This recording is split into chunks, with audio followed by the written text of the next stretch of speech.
was the last time a modern romantic movie actually surprised you? Because if you think about it, you always know exactly what's going to happen. You know two people get together, you know there'll be a fight around the midpoint, you know someone will run through an airport or stand in the rain, and everything will be resolved in the end. Looking back, there's an art we lost. There was a time when romantic films felt like they were showing you something real, something that reflected how love actually works, the messiness of it, sometimes even the unresolved aspect. And then somewhere along the way, that stopped. We traded realism for reassurance, and we got so used to reassurance that most of us don't even notice it anymore. Today, I want to show you exactly what we lost, and how we lost it. 4 things changed in the way romantic films are written, and the most notable parts are the endings. But before we get to the endings, I want to start with the most revealing one. The most revealing one is all about chemistry, and if this part falls flat, you'll get no engagement from the audience. Let me show you what I mean.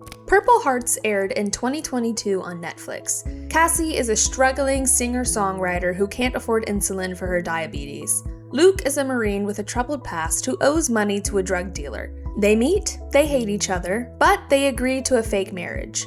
He gets the wife's monthly allowance, she gets the health benefits. Then, somewhere in the middle of all that, they fall in love. 240 million hours watched. 6 weeks in Netflix's top 10. Critics hated it. The chemistry felt manufactured because the film never bothers to show you the specific moments of weakness that actually attract these two people to each other. And that's the whole problem right there. You never see the pull. You never see the real shift.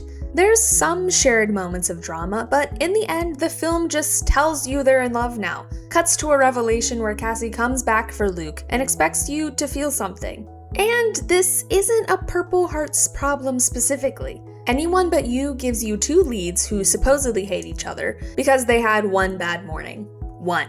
And then the film asks you to believe in years of unresolved tension.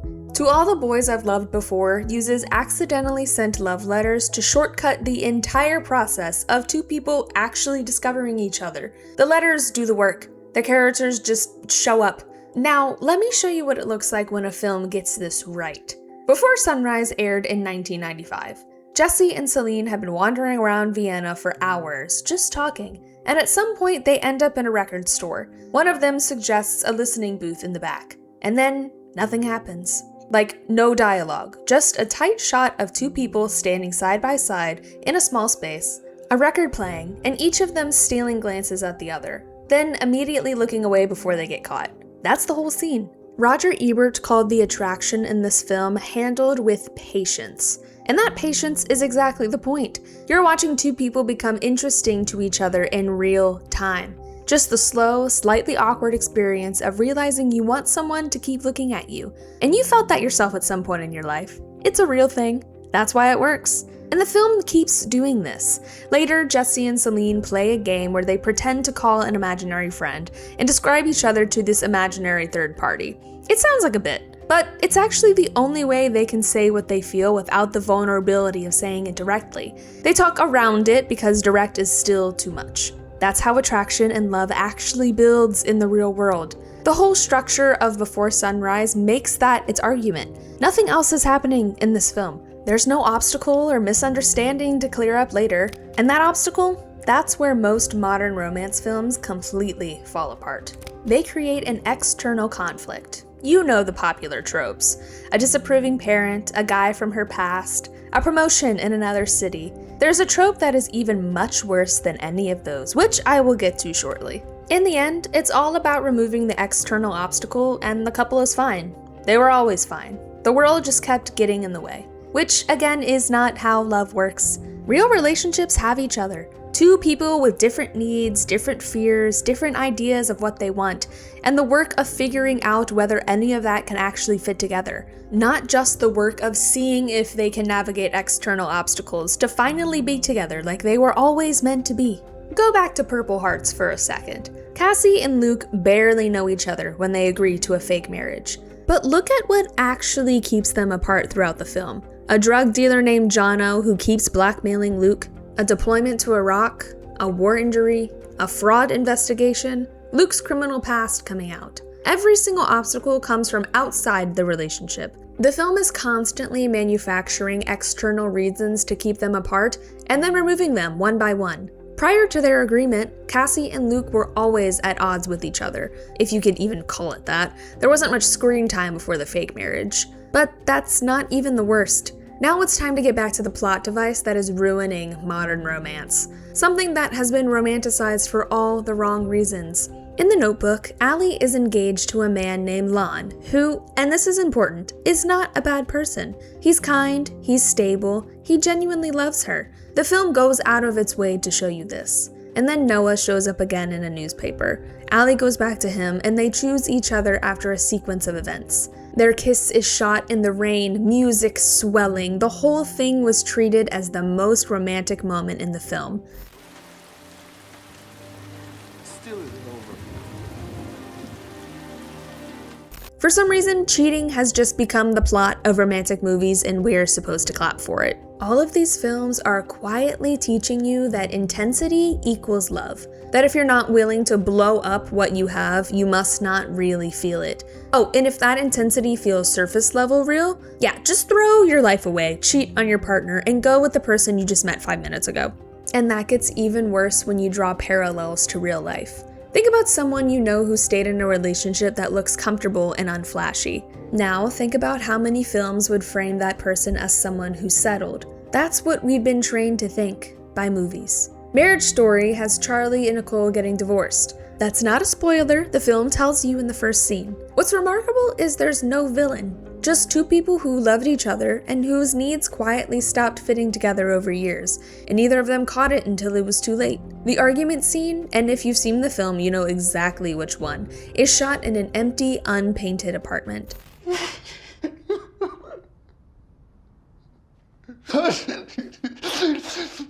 The divorce proceedings have been going for a while. Lawyers have gotten involved. Things have gotten ugly in the legal sense. And one evening, they end up alone together and let out everything they've been carrying. It stays calm, almost reasonable, and then it doesn't.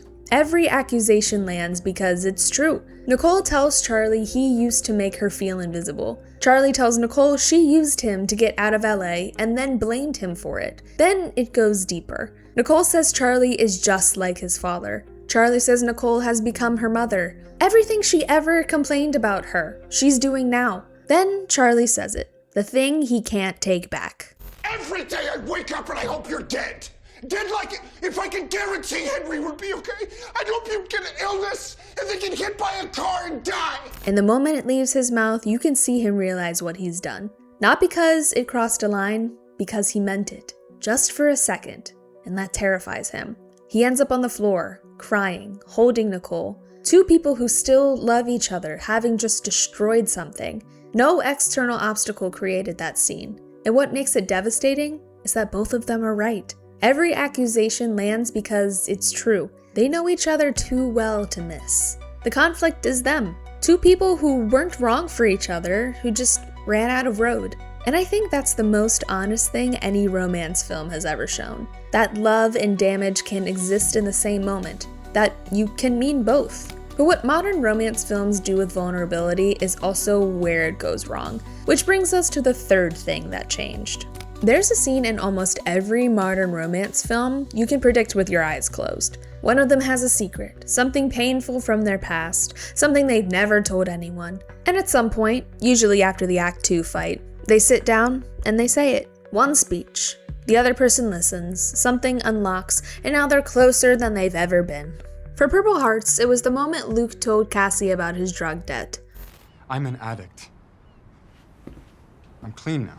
I'm 2 years sober, okay? Finally, Luke is able to tell about what happened, why he is the way he is in hopes of reaching mutual understanding. The film treats this like intimacy, but what actually happened is a plot button got pressed. Real vulnerability doesn't work like that. It's slow and repetitive and frequently embarrassing. You don't tell someone your hardest thing and suddenly feel known. You tell them something small. They don't run. 6 months later, you tell them something bigger. They still don't run. And eventually you realize you trust them. That takes time. And time is the one thing these films refuse to spend. In the kissing booth, Elle has been in love with Noah for years. The audience knows this from scene 1. Noah has feelings for her too. The entire film is just two people circling a conclusion that was never in any doubt. When the confession finally arrives during the prom scene, it lands with all the weight of someone confirming a reservation. I'm telling you that I love you. I can't keep hurting people that I care about because of you. We already knew. They already knew. The film just needed to get there officially. It doesn't feel like there is a cost to it where vulnerability could actually go wrong, even though Elle walks out after. This might not have been the best example, but I hope you get the point. Real vulnerability can go wrong. That's what makes it vulnerable. If the outcome is guaranteed, you're not watching someone open up. Contrast that to Eternal Sunshine. Joel and Clementine have just listened to recordings of themselves, made before the memory procedure, saying everything they hated about each other. Clementine tells Joel it's going to go wrong again, that she'll get bored, that he'll resent her. Joel just says, okay, he knows what this costs, and he's choosing it anyway. And I'll get bored with you and feel trapped because that's what happens with me. Okay. That's the most honest depiction of vulnerability in any romance film I can think of, because it doesn't pretend love fixes anything. It just says love is worth it, even knowing it doesn't. And there's a line earlier in the film where Clementine says she's not a concept, that too many people think she's something that will complete them or make them feel alive, that she's just a person looking for her own peace of mind. Now, after covering those three mistakes, we're back where we started, the ending. And I want you to think about something before we get into it. Every film we've talked about so far, the chemistry, the conflict, the vulnerability, all of it is building toward one moment. The ending is where the film finally tells you what it actually believes love is. It's the moment everyone will be left with after walking out of the cinema. The ending is the one place the film can't hide. It either trusts the audience to sit with something real, or it doesn't. And modern romance films almost never do. Now, this is going to be an example you're all going to hate. Most Christmas films, every enemies to lovers arc, every fake dating storyline, they all end the same way. Two people together, obstacle removed, future implied, credits roll. The algorithm tested it, audiences responded, the format locked in. Before Sunset ends with Celine doing a Nina Simone impression in her apartment, and Jesse watching her, and her saying, "Baby, you are gonna miss that plane." And then it cuts. We don't know if he stays. We don't know what happens next. The film just stops, right there, in that moment. And it's one of the most satisfying endings in any romance film ever made, because it trusts you. It trusts that you've spent 80 minutes with these two people, and you understand what that moment means without needing to be shown the next 5 years.